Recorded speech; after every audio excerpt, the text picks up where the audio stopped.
Hello everyone, कैसे हैं आप लोग। तो स्टूडेंट्स, मैं आपकी biology educator doctor Meetu Bhavnani पूरी रैंक प्लस फैमिली के साथ आपका हार्दिक स्वागत करती हूँ इस एनसीईआरटी दिल से पीवाईक्यूएस सीरीज में।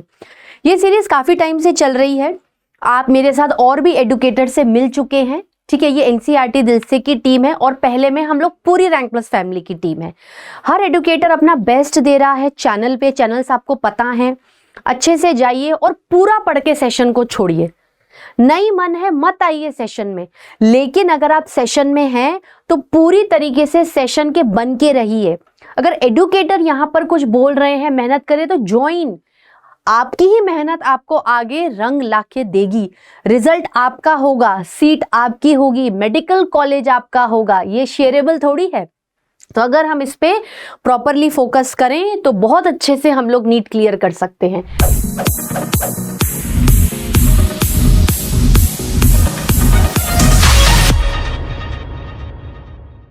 एनसीईआरटी दिल से के इस सेशन में हम लोग कौन से चैप्टर को देखने वाले हैं। क्लास 11th में chapter biological classification. Overall NEET के पॉइंट ऑफ व्यू से ये चैप्टर बहुत ही इंपॉर्टेंट है।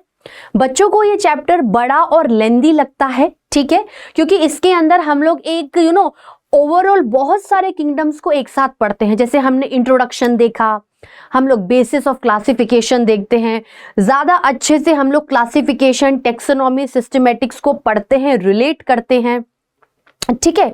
बायनॉमियल नॉमेनक्लेचर नहीं देखते क्योंकि हम ऑलरेडी लिविंग वर्ल्ड में उसको देख चुके होते हैं। तो हमें डायरेक्टली पता होता है कि ये बैक्टीरिया है, ये प्रोटिस्टा है और ये फंजाई है। तो यहां पर जो मेन बात होती है ना, वो इस पे चलती है, मोनेरा, प्रोटिस्टा एंड फंजाई, ठीक है।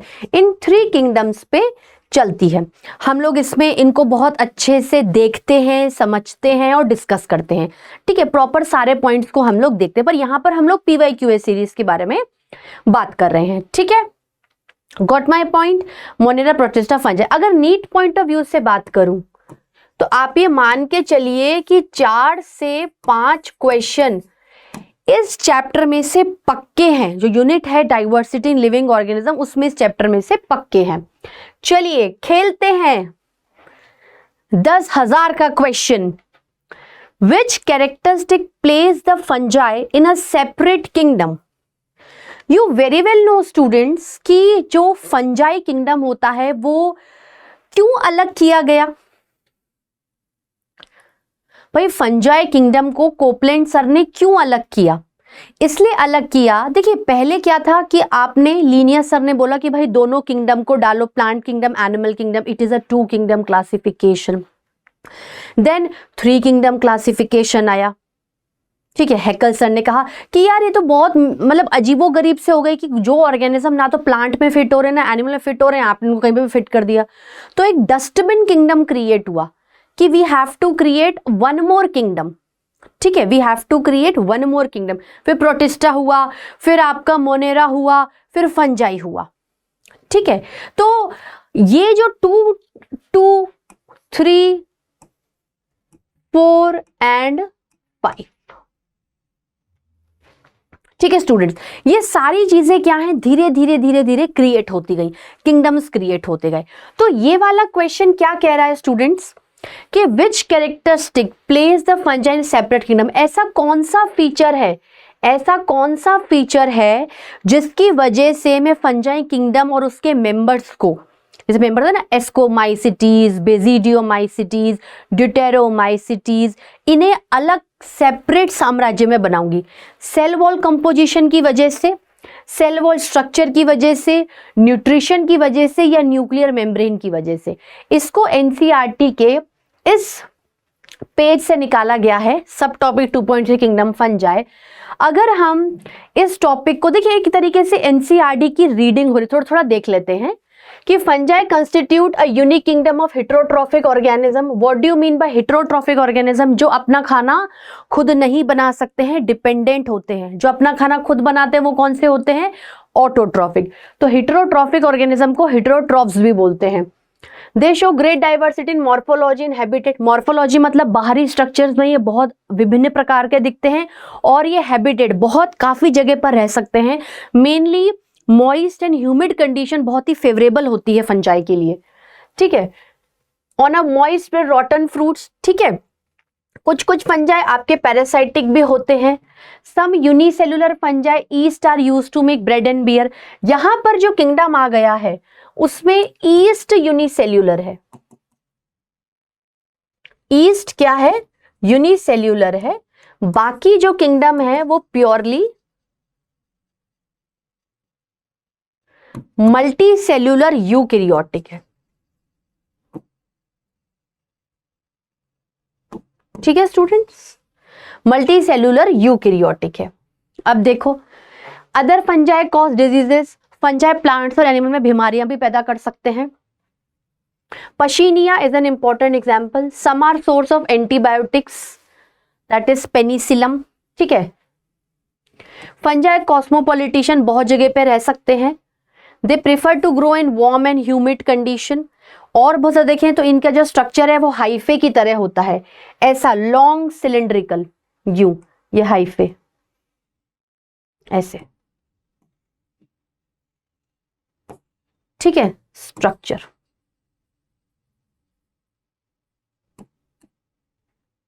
और ध्यान से देखो, the network of hyphae mycelium coenocytic hyphae. अब देखो यहां पर क्या है, अब इस लाइन को ध्यान से देखो। The cell wall of fungi are composed of chitin and polysaccharides, ठीक है। ये एक डिफरेंट फीचर है फंजाई का। देखो ऐसे तो क्या है कि मेनली न्यूट्रिशन में भी आ जाते हैं, जैसे एब्जॉर्प्टिव सबका नहीं होता है, लेकिन सेप्रोफाइटिक में क्या अदर ऑर्गेनिजम्स भी बहुत सारे ऐसे मैचिंग में आ जाते हैं, तो उसको एक बेस्ट आंसर नहीं लेते। कभी कभार क्या होता है कि आप जो सोच रहे हो, मैं जो सोच रही हूँ, बेस्ट आंसर कभी कभार कुछ और निकलता है according to the question also, ठीक है। तो यहां पर अगर हम बात करें तो फंजाई में ये वाला आंसर हम पकड़ेंगे इसको, ठीक है।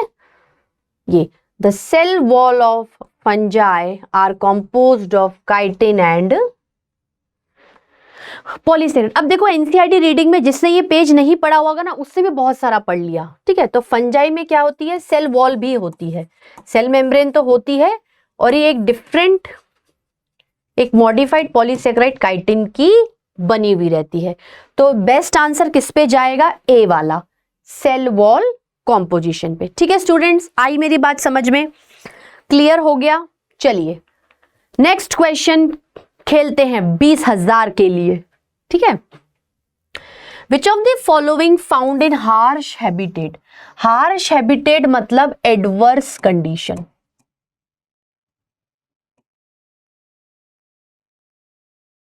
एडवर्स कंडीशन, भयानक कंडीशन, ड्रास्टिक, ये ईयर लिखा हुआ है पीवाईक्यूएस में, ठीक है। आपको पैटर्न देखो, आप तो पैटर्न देखो क्योंकि अब आगे देने वाले बच्चे हो सकते हो, ठीक है। तो पैटर्न देखो कि किस तरीके से इस चैप्टर में से क्वेश्चन पूछा गया है। हार्श हैबिटेट, खतरनाक हैबिटेट जिसमें हम तो नहीं रह सकते, eubacteria, cyanobacteria, archaebacteria या नन ऑफ दीज। चलिए इसको देखते हैं। अगर हम जहां से देख भाई, यू बैक्टीरिया क्या है, जो आपका यू बैक्टीरिया है वो आपका एक मॉडर्न बैक्टीरिया है। साइनोबैक्टीरिया क्या है, ब्लू ग्रीन एल्गी। तो अगर हम ओवरऑल देखें तो इतना एडवर्स कंडीशन साइनो और यू को नहीं मिलता है।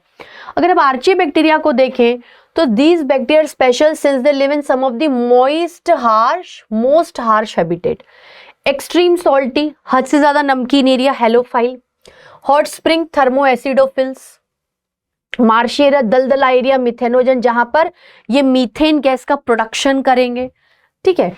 तो archaebacteria differ from other bacteria in having a different cell wall structure and this feature responsible for the survival in extreme conditions. Methanogens are present in the several ruminant animals. ये थोड़ा सा students cut रहा है, they are responsible, ठीक है।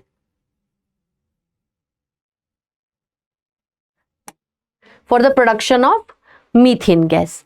ठीक है, तो क्या आंसर होगा इसका? इसका होगा आर्ची बैक्टीरिया।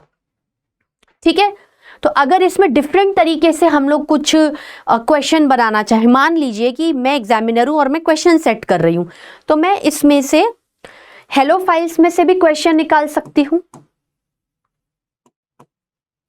ठीक है, लिख लो, ये कॉपी खोल के बैठा करो, ऐसे मजाक में मत लो लेक्चर को, कॉपी खोलो और लिखो। एनसीईआरटी की बुक तभी तो पता चलेगा कि मैंने कितने दिन से मैंने एनसीईआरटी करा दी और हो चुकी है।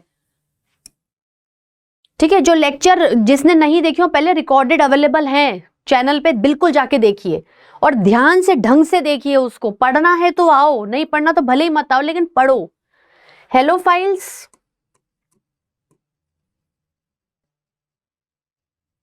थर्मो एसिडोफाइल्स, ठीक है, एंड मीथेनोजन, इन तीनों पर भी क्वेश्चंस बन सकते हैं। ठीक है, चलो अब which one of the following is a characteristic feature of chrysophyte? 30,000 का क्वेश्चन। क्राइसोफाइट्स, किस कैटेगरी में हम क्राइसोफाइट्स को डालते हैं? किंगडम मोनेरा, किंगडम प्रोटिस्टा या किंगडम फंजाई? सबसे पहले तो इसको पकड़ो। देखो क्राइसोफाइट, पहले तो हम लोग आंसर्स मतलब ऑप्शंस को देखते हैं।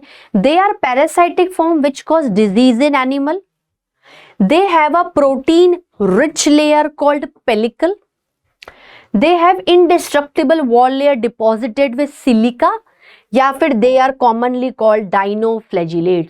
तो अगर हम क्राइसोफाइट, बिल्कुल एनसीईआरटी के इस सब टॉपिक में से इस क्वेश्चन को निकाला गया है, एनसीईआरटी के इस जो पेज में से इसके आंसर को निकाला गया है। देखिए स्टूडेंट्स क्या होगा, this group commonly include diatom and golden algae. ठीक है, इसमें से भी कोई एक क्वेश्चन बन सकता है।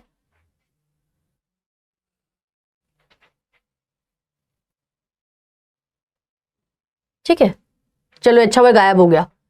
They are found in fresh water as well as marine environment. Fresh water मतलब जिसमें सॉल्ट का कंसेंट्रेशन कम है, मरीन मतलब सॉल्ट से ज्यादा है। भाई हम एनसीईआरटी देख रहे तो और भी चीजें देख लेते हैं। ठीक है, they are microscopic, float passively in water current. Microscopic छोटे छोटे ऑर्गेनिज्म से ऊपर पानी की सतह पर फ्लोट करते रहते हैं। Most of them are photosynthetic. Most of them are photosynthetic का मतलब होता है कि अधिकतर खुद खाना बना लेते हैं, क्योंकि पानी के सतह के ऊपर फ्लोट कर रहे हैं तो इजीली सनलाइट को ट्रैप कर सकते हैं। In diatoms the cell wall forms two thin overlapping shell will fit together as in a soap box. The walls are embedded with silica and thus walls are indestructible. मतलब ऐसा कुछ create होता है, ये इस तरीके से deposits हो जाते हैं एक दूसरे पर। सिलिका मतलब एक स्ट्रॉन्ग टफ हार्ड लेयर है। ठीक है, ऐसे यूं सोप बॉक्स नहीं होता।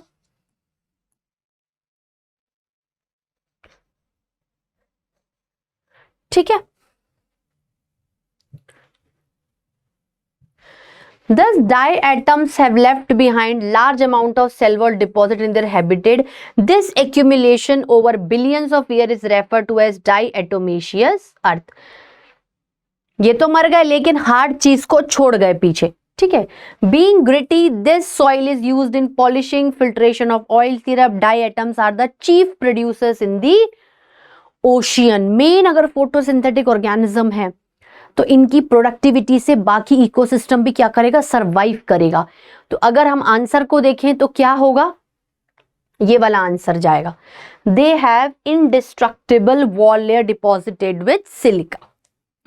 चलिए नेक्स्ट क्वेश्चन 60,000 के लिए। चलो all eukaryotic unicellular organisms belong to,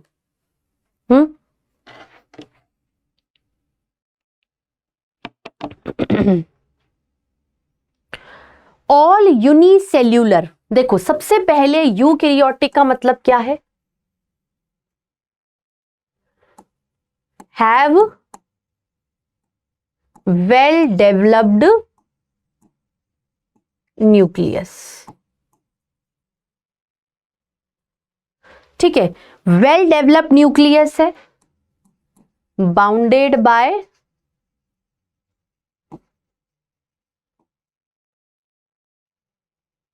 nuclear membrane, ठीक है, bounded by nuclear membrane, then cell organelles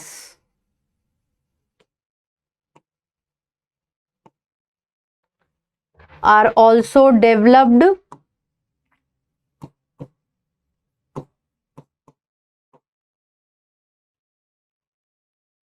bounded by cell membrane।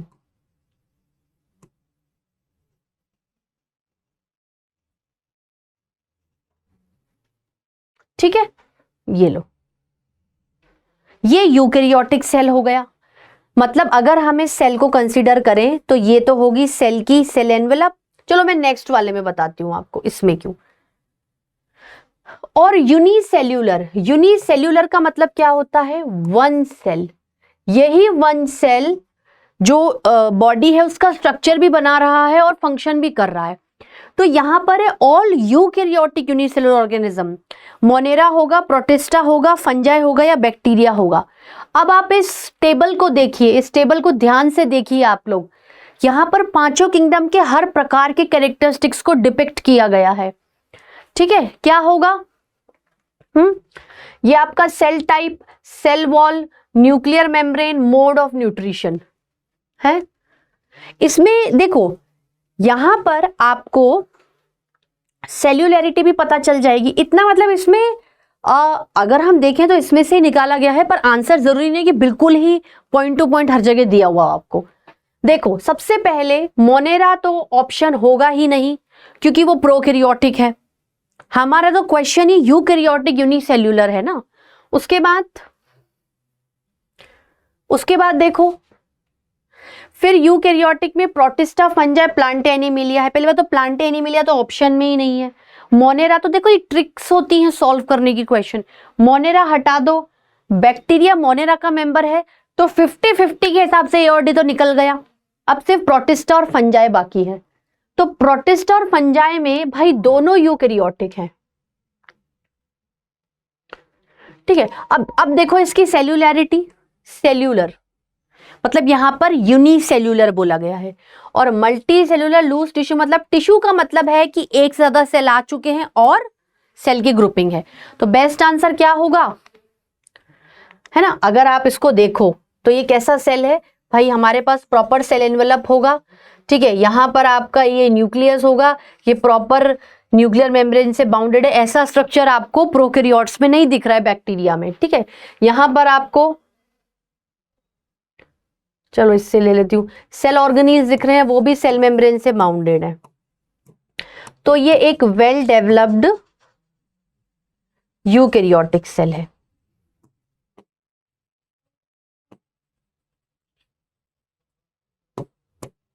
Option क्या होगा?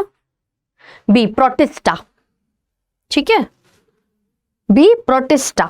ठीक है स्टूडेंट्स, चलो अब 1 लाख के लिए प्रिमिटिव रिलेटिव्स ऑफ एनिमल्स।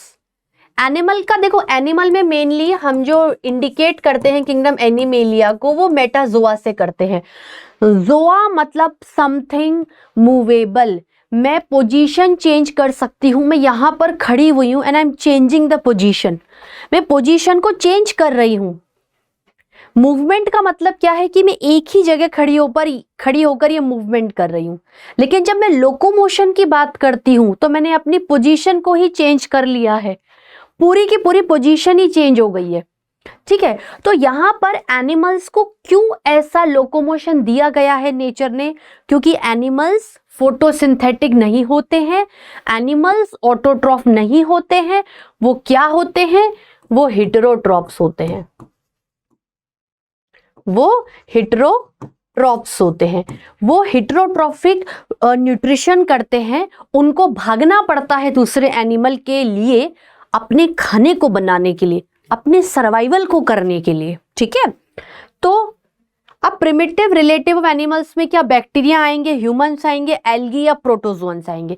अब देखो कॉमन सेंस की बात है कि एल्गी तो एक थैलोफाइटा है, मतलब ये तो प्लांट में आ गया, और वो ब्लू ग्रीन एल्गी बैक्टीरिया में आ गया। बैक्टीरिया तो हो ही नहीं सकते हैं क्योंकि ये तो मोस्टली फोटोसिंथेटिक है ना। ह्यूमंस तो वेल डेवलप्ड आगे आ रहे हैं, वो भी नहीं हो सकते।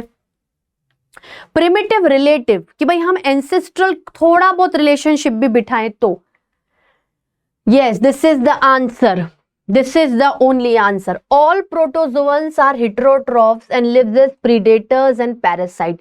प्रीडेटर्स पैरासाइट्स का मतलब है, प्रीडेटर मतलब या तो खुद जाके पूरा पकड़ लो मुंह में, पैरासाइट मतलब बॉडी के अंदर जाके बीमारी पैदा कर दो। So they believe to be primitive relatives of animal. There are 4 major groups of protozoans. ठीक है, तो कौन सा आंसर होगा इसमें? इन सबको हटा दें दो, कंफ्यूजन हटाने के लिए, प्रोटोजोअन्स। ठीक है, चलिए। Kingdom Animalia is characterized by, ईयर नहीं बोल रही हूं, ईयर लिखा हुआ है, इसको बोलने की जरूरत नहीं पड़ती है।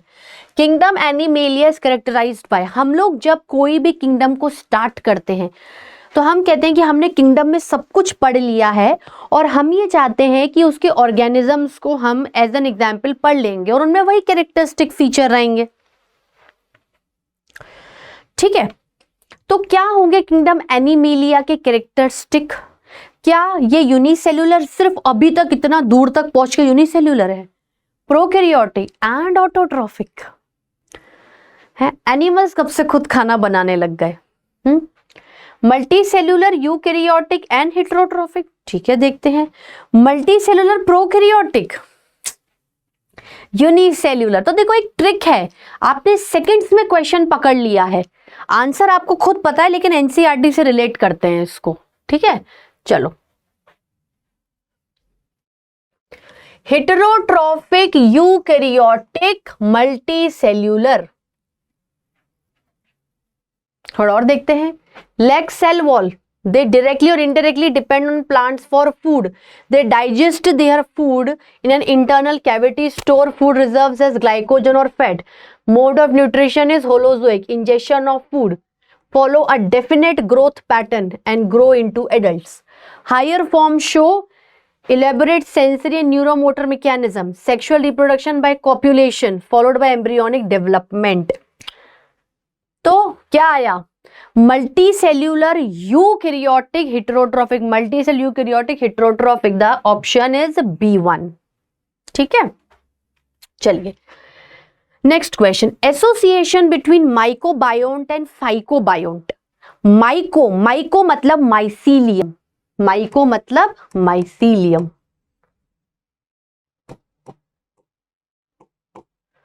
फंजाई। फाइको मतलब प्लांट, एल्गी। एसोसिएशन का मतलब क्या होता है? साथ में रहना। अब साथ में रहने वाले प्यार से रह सकते हैं, साथ में रहने वाले झगड़ के रह सकते हैं। तो अगर मैं ये कह रही हूं कि दो ऑर्गेनिजम्स के बीच में म्यूचुअल इंटरेक्शन है, म्यूचुअल एसोसिएशन है, तो ये अच्छी बात है, बहुत अच्छी बात है। देखो एल्गी, एल्गी क्या है? एल्गी क्या है स्टूडेंट्स? डेफिनेटली देखो एल्गी ऑटोट्रॉफ है क्योंकि वो फोटोसिंथेसिस करके खुद खाना बना रहा है। फंजाई क्या है? हेटेरोट्रॉफ है, वो खुद खाना नहीं बना सकते हैं। तो ये दोनों क्या कर रहे हैं साथ में? ये कौन सा काम कर रहे हैं? एल्गी क्या कर रहा है? फंजाई क्या कर रहा है? रॉ मटेरियल एल्गी को दे रहा है। ठीक है, और जो एल्गी है वो फंजाई को फूड प्रिपेयर करके दे रहा है। तो दोनों का काम हो गया ना। ऐसे म्यूचुअल एसोसिएशन को क्या कहते हैं? माइकोराइजा, रूट, लाइकन्स या ब्लू ग्रीन एल्गी? चलिए देखते हैं। ये लाइकन का बिल्कुल दे रखा है। Lichens are symbiotic association that is mutually useful association between algae and fungi. तो एल्गल कंपोनेंट को फाइकोबायोन्ट कहते हैं एंड फंगल कंपोनेंट को माइकोबायोन्ट कहते हैं।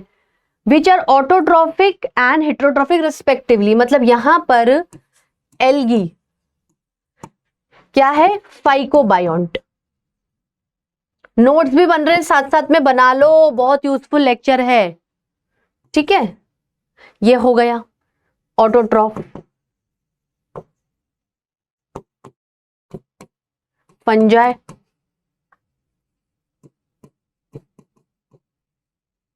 Mycobiont, heterotroph.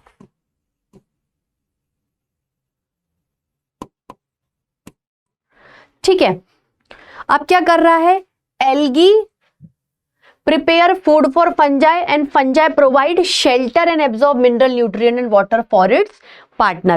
So close is their association that if one saw a lichen in nature, one would never imagine that they had two different organisms within them. Lichens are very good pollution indicator, they do not grow in polluted areas. तो इस हिसाब से answer क्या होगा, answer क्या होगा,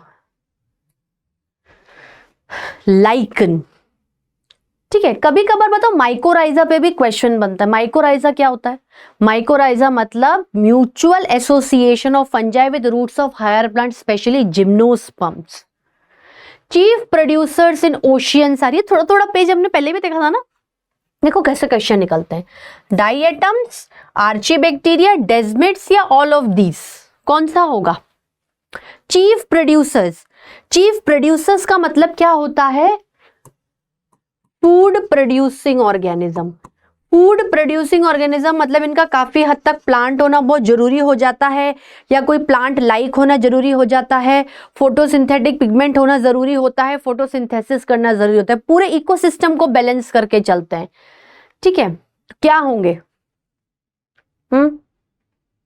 chrysophytes के topic में हम लोगों ने लिखा था।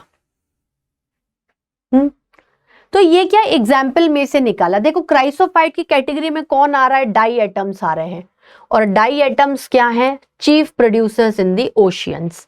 तो आंसर क्या होगा आपका, डाई एटम्स। ठीक है, आ रही मेरी बात समझ में, सेशन समझ में आ रहा है, समझना बहुत जरूरी है। Now according to two kingdom classification, the kingdom Plantae consists of, the kingdom Plantae consists of, sorry हाँ yes, kingdom Plantae consists of, बताओ,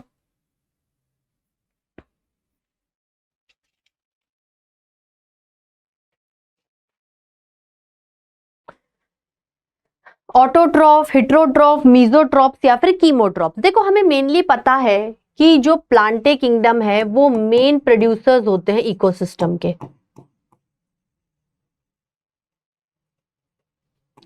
मेन प्रोड्यूसर्स मतलब खाना बनाने वाले। ठीक है, तो चलिए देखते हैं, ये दे रखा है, in Linnaeus two kingdom classification developed होता है। यहां पर हम लोग यूनिसेल्युलर मल्टीसेल्युलर को साथ में डाल रहे हैं। ठीक है, और अगर हम ध्यान से देखें तो क्लासिफिकेशन ऑफ ऑर्गेनिज्म बहुत सारे लेवल पे हो गया है। तो कहीं ना कहीं अगर न्यूट्रिशन के मेथड को देखें, ठीक है, तो क्लासिफिकेशन क्या है, बहुत ही ज्यादा चीजों में अंडरगॉन होता है। तो ये तो बहुत छोटा बहुत बेसिक क्वेश्चन है कि भाई किंगडम प्लांटे कंसिस्ट्स ऑफ क्या है भाई, कीमो तो फिर बैक्टीरिया में जाएंगे, मीजो हिट्रो नहीं होता, वो तो एनिमल में हो जाएगा, ऑटोट्रॉफ्स खुद फूड बनाने वाले ऑर्गेनिजम्स। ठीक है, cell wall of kingdom Plantae organisms is made up of, ये इसका क्या होगा, काइटिन, पॉलीसेकेराइड, लिपिड या सेलुलोज। अब देखो कहीं ना कहीं अगर कोई भी चीज बनी हुई रहती है ऑर्गेनिजम्स में तो वो बायोमोलिक्यूल्स की बनी हुई रहती है, और बायोमोलिक्यूल्स का मेन फोकस ऑर्गेनिक कंपाउंड पे होता है। ठीक है, ऑर्गेनिक का मतलब है CHO साथ में होना, जो ये CHO है ये साथ में होंगे तो ऑर्गेनिक कंपाउंड होगा। अब खुद बताओ कि अगर प्लांट की सेल वॉल है, भाई प्लांट में क्या है, हमारे पास सेल मेम्ब्रेन होते हैं, हमें बहुत अच्छे से पता है कि सेल मेम्ब्रेन का जब हम हाई पावर इलेक्ट्रॉन माइक्रोस्कोप में सिंगर एंड निकोलसन ने अल्ट्रा स्ट्रक्चर देखा तो उन्होंने कहा था कि it is made up of by layer of lipids and proteins embedded in it. लेकिन प्लांटे में एक सेल वॉल और होती है, वो मेजरली किसकी बनी हुई रहती है, बताएगा कोई? अगर हम इसको पढ़ें प्लांटिंग के टॉपिक को तो ध्यान से देखना, include eukaryotic chlorophyll containing organism plants, partially heterotrophic such as, कहीं कहीं जो प्लांट्स होते हैं वो पार्शियली हेटेरोट्रॉफिक भी इंसेक्ट को पकड़ लेते हैं, खाना बनाने की कुछ जरूरत है ही नहीं, जैसे ब्लैडरवर्म, फिनस, फ्लाई ट्रैप, ये क्वेश्चन आता है एग्जाम में, ठीक है। The plant cell have eukaryotic structure with prominent chloroplast and cell wall made up of cellulose. निकल गया आंसर। थोड़ा सा और पढ़ लेते हैं। लाइफ साइकिल है, जैसे ये प्लांटे में है, ठीक है। अब इसे थोड़ा बहुत देता, क्योंकि एंजियोस्पर्म वाला पार्ट डिडक्ट भी हुआ है तो यहीं तक रोकते हैं इसको। सेल्यूलोज, आंसर क्या होगा student? Cellulose. So this is all about this session of NCERT जैसे पीवाईक्यूएस सीरीज ऑफ बायोलॉजी क्लासिफिकेशन। नए चैप्टर के साथ मिलती रहूंगी, जुड़े रहना, जाना नहीं है कहीं। लेक्चर्स आपको धीरे धीरे पता चलते जा रहे हैं, सेशंस डलते जा रहे हैं। स्टे ट्यून विथ अस, नहीं जाना है, नहीं जाना है, कहीं छोड़ के नहीं जाना है, ठीक है, क्योंकि नीट की तैयारी को साथ में फोड़ेंगे। Okay student, thank you so much, have a nice day.